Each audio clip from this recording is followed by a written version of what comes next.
What we're going to do today is we're going to talk about how to label collections of notes that are smaller, and when we do that we're just talking about sets. So we're going to be talking about sets of notes. They could be like a motive, they could be a chord, but they're going to be non-triadic. They're going to be different. You guys are gonna, Jonathan, this is all for you. You're making us do this. You're making this happen right now. It's unbelievable. So if you want to label a chord that's not triadic at all, you have to have new tools for handling that. The same tools that we use for labeling verticalities, chords, we can use for also labeling the intervallic content of a motive. And I want to start with something very familiar, just the way you normally label chords. And we'll model what we do right off of that. So we're used to dealing with something like this. Cautious here. Putting these. This is very tricky. Okay, so if you see something like this, you can quickly identify that. Tell me, what are you doing when you figure out what this is? First of all, what is it? C. It's C major. C major. And it happens to be in first inversion. Somehow you were able to say that it's built on a particular note and that it's got a certain quality to it. How do you get there? What's step one? What do we do first? So, in my mind, I identify the major. Okay, and just give them note names. Yeah. So what do you quickly do though? Because you scramble them from this order. You don't go E, C, G, C. What do you do? How do you get C? You do a stack of a major third and a minor third. Okay. You stack them up in thirds. Now, you can stack them up in pretty tight ways. These are each ways of putting them pretty compactly. Why do we pick CEG and not EGC or GC? Notice how compact this is compared to those. The overall span there, perfect fifth. The span here, E to C is a sixth, G to E, that's a sixth. So those are bigger. This is the most compact form. But we have the standard form where we have things arrayed in thirds, a stack of thirds. And that's how we get the C. What's the C? the center. Well, it's not the tonic necessarily because we're just dealing with the chord, but the root. That's right. We put it in a standard form. That's the third thing, stack of thirds. Standard form. And then second we say, oh, that means the lowest note is what we're building that pattern from, the root. Now, that's getting hard to read, isn't it? Mm-mm. Is it working? Okay, good. All right, so the lowest note is the root.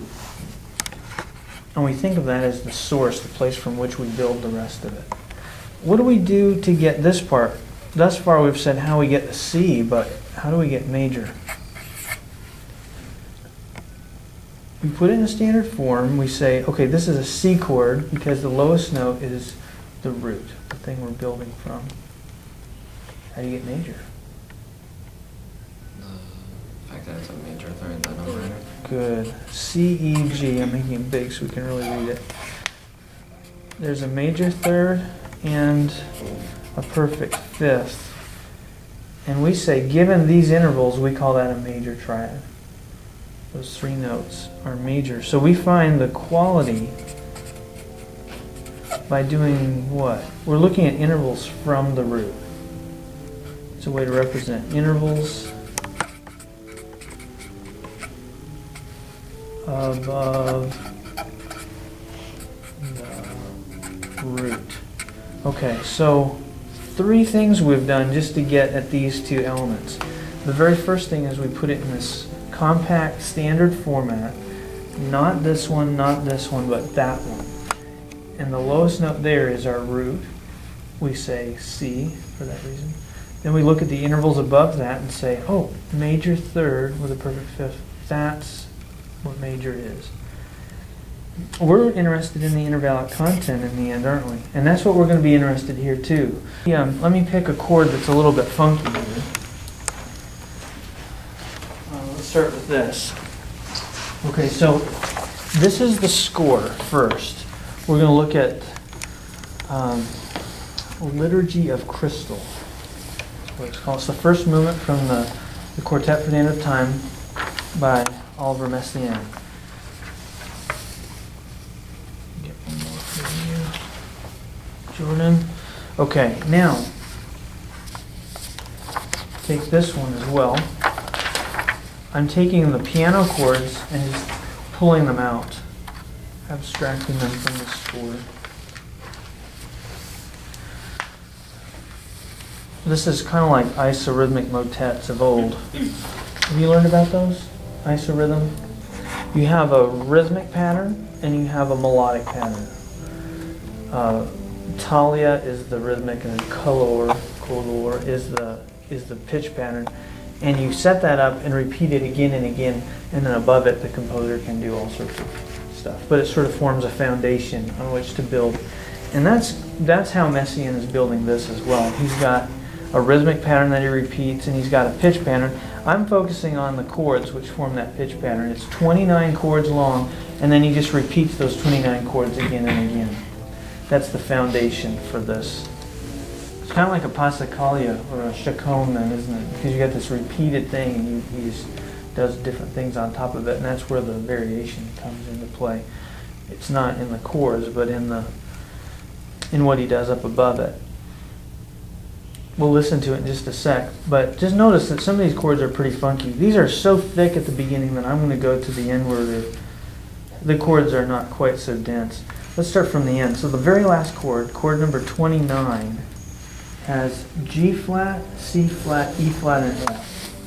So let's model our work right off of this three-step thing that we've been doing here with triadic harmony. This is obviously not triadic.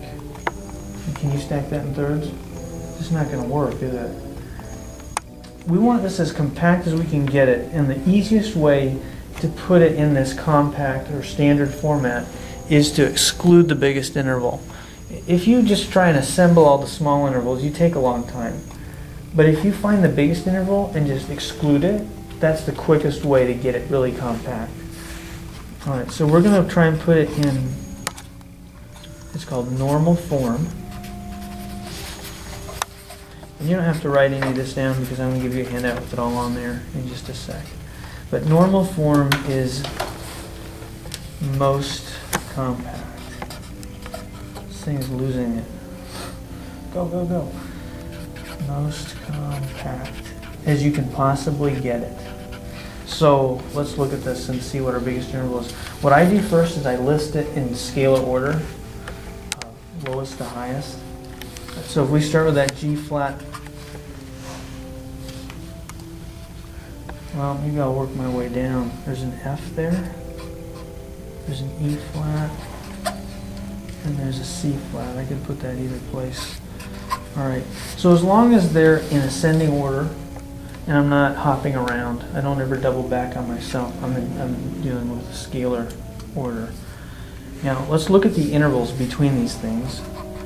This is our set, not necessarily in normal form yet, that's our goal. And these are going to be my steps to getting there. This is scalar form. That's my first step toward achieving normal form. Let's look at the intervals now. Intervals. I'm going to give up on this one.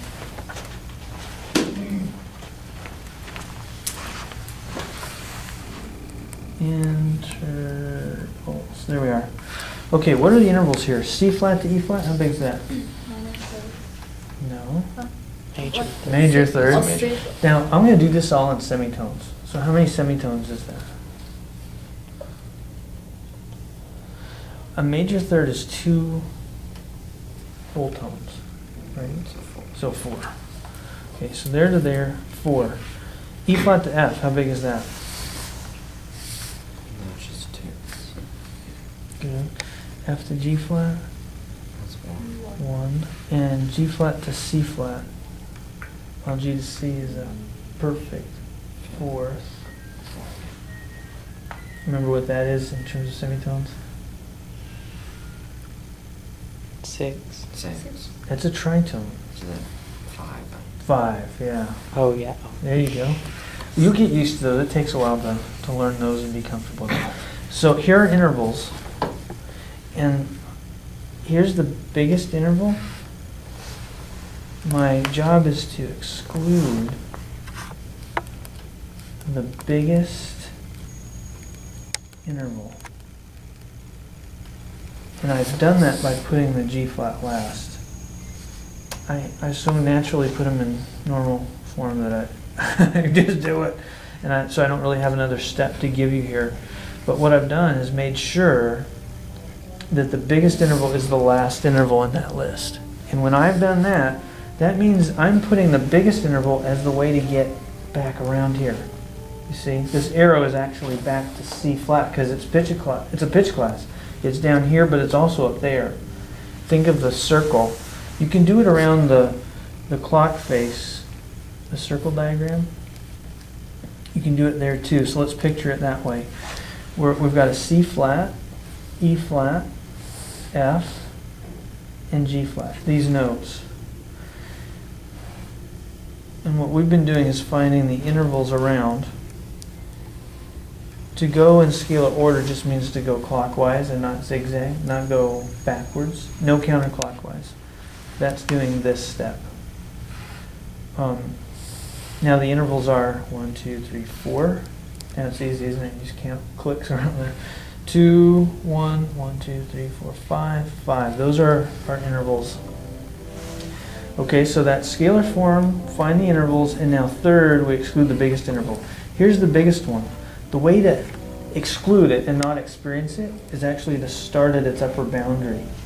Follow me there? I'm putting my back to it, so to speak. And I'm starting here so that I experience 4, 2, 1, and never the 5. So I want to start here and go this way around, all the way to here, and that has already given me all the pitch classes, and I've never had to leap across that divide. Now you see what I mean by exclude? You exclude it by putting it behind you, starting just past it, and go from there. What does that get me? Well, that gets me normal form. This is normal form, the form that puts that 5 last. Now I can think of this as the root of this chord, and I can give you the quality of it. So this is a C flat something or another chord. Let's see what it is. And this is just a matter of, let's see, which way is our book going to do it? I always forget which way it does. I think he uses square brackets for something else, so I need to use these. So we're gonna use the normal symbols for parentheses to enclose these intervals when we mean the quality. Now what we're going to call it is the set type, though. The type of set, instead of talking about its quality. So this is all about set type. And how do we specify the type? By its intervals. So I'm going to put intervals in here starting here. We've done this a little bit already. When we've said, remember when we had 0, 2, what was it, 0, 2, 3, 5 last time? We were saying, give me the intervallic recipe for building this. We're not going to do major, third, perfect, fifth. We're not going to use those, but it's the same idea. We're going to use semitones to measure them instead of the traditional ways. Okay, so, well, you go up 4. And I'm measuring everything from my root. So just like I didn't do minor third from E to G, I on purpose did major third up and perfect fifth up. Everything from the root. I do the same thing here. So how far is F from C flat? 4 plus 2. See how we're going to do? 6. And one more makes 7 semitones. These are the semitones away from the root. So this is a C flat 0, 4, 6, 7 chord. See how that works? We're just giving the intervallic content a recipe for creating this kind of chord. How do I create other chords on other notes? Well, I just plug in something other than C flat in for the 0. So I could build it on F. Okay, what's this look like? If I do F 0, 4, 6, 7, then I'm going to plug in an F here, go up a major third, 4 semitones, have a tritone away. I don't care how you want to, you can spell that any way you like. A tritone away, and then a perfect fifth away. And I'll get the same sound, the same quality, but we're going to say the same set type. We'll say it this way. These two sets, C flat, E flat, F, G flat, and F, A, C flat, C, these guys belong to the same set type. They're of the same type because they have the same intervallic pattern in them from their root. Okay. Both of these are normal form because they're in their most compact form possible. Just like this is in its most compact form. Let me give you a handout now that just does, that works out all of this in steps for you.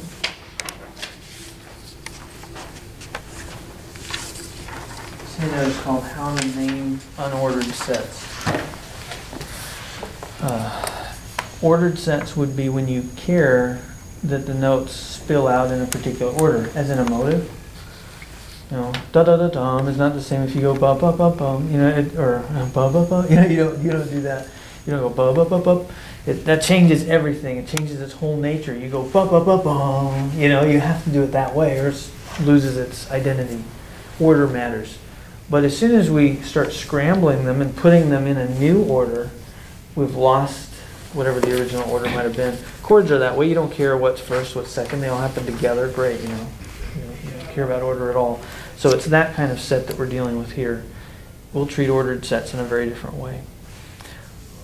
All right, so the beginning gives you 3 steps, the very steps that we used here to put it in a standard format, to find a root, number 2, and to name the interval pattern of a major third. That's the quality.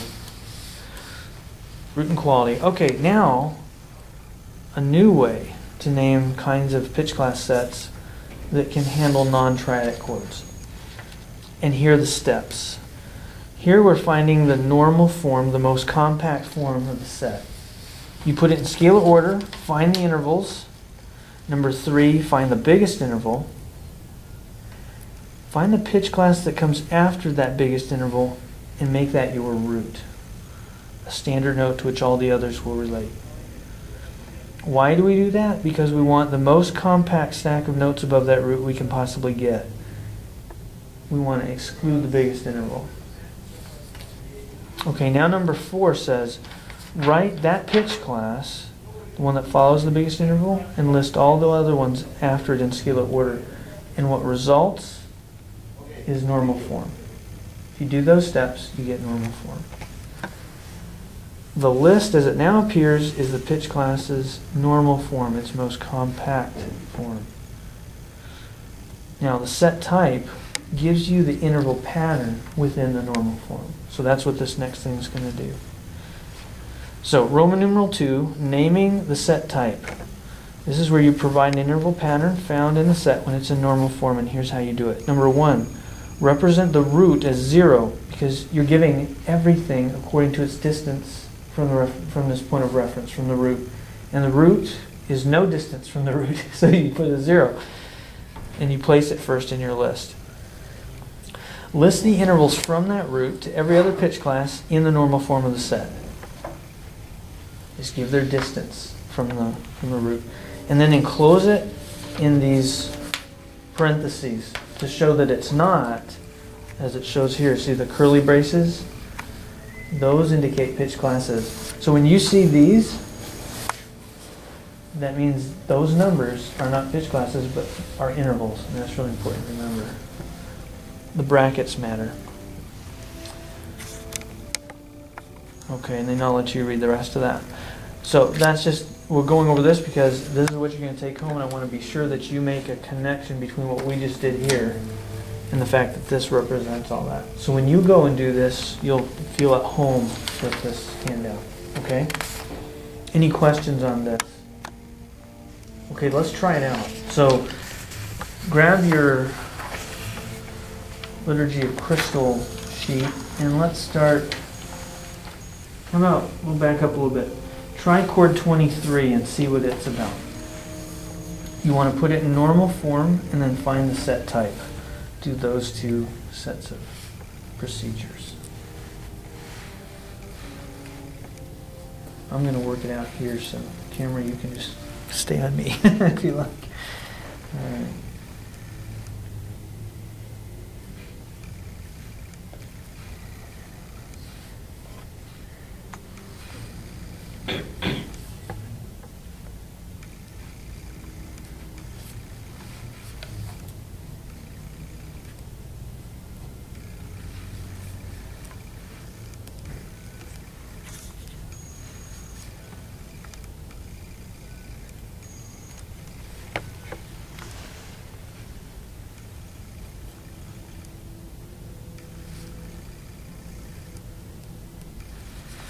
By the way, a good check here is if all my intervals are right. And notice I am doing this interval too, B flat to D. That gets me right back where I started. And if I go all the way around the clock, I have to go 12. These numbers should sum to 12. It's a nice check along the way. 7, 8, 9, 10, 11, 12. Yay! So I'm good. Unless I really screwed up. I made two screw-ups that add up to the same thing. But usually it's a good indication that you're on the right track. You want to exclude the biggest. So this is already normal form. And then I just want to give the recipe. 0, up 2, up 1 more, up 2 more, up 3. And I've got it. I don't need that. That's the wraparound interval. And that's my set type. Okay, what'd you get? First of all, your normal form. D, good. Starting on D, excellent. What's your interval pattern? Did you get 0, 2, 3, 5, 8? Right on, that's it. Good. So it looks like all these steps, just to make sure you got everything in order, but you don't really write that much. You write the set, and if you already make it as compact as possible, you don't have to reorder it. Somehow I was able to land on it such that it was really compact, and I didn't have to reorder it. I should try not to do that, so I can reorder it. But if you get it in order already, you just write the set, find the intervals, and write the set type, 3 lines, and you're done. That's pretty cool.